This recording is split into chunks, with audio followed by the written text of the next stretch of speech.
Hey everyone, it's Greg Robinson with Terminal 2W. Welcome, and I want to talk about something that everybody's experienced a time or two as they've flown on an aircraft.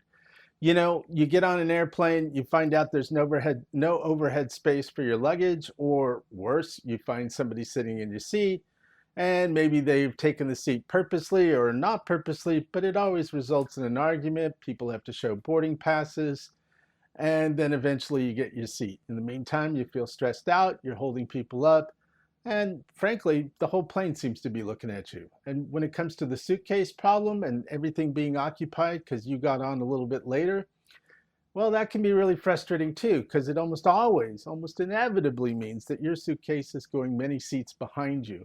Or it's worse, getting gate checked, which never makes anybody feel very secure. Well, look, I've thought a lot about this. And a few years ago, traveling with a friend, a woman named Wendy, when we were both in first class, and when we got called for pre boarding, she insisted we get first in line. And we did. And I made merciless fun from her, excuse me, I made merciless fun of her for the whole weekend in New Orleans over the fact that she had Wendy protocol and insisted on taking a seat first before anybody else.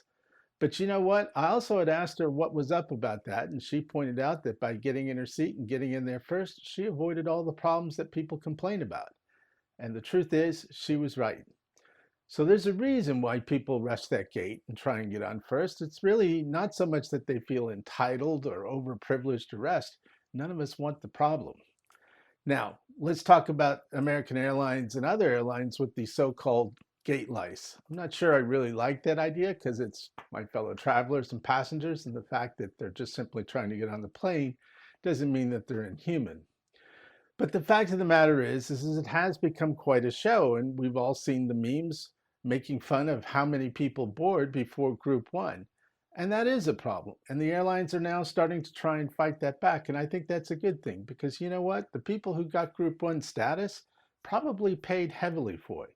And if you pay heavily for it, whether through a first class ticket or having elite status with the airline, it is supposed to be a benefit of what you paid for.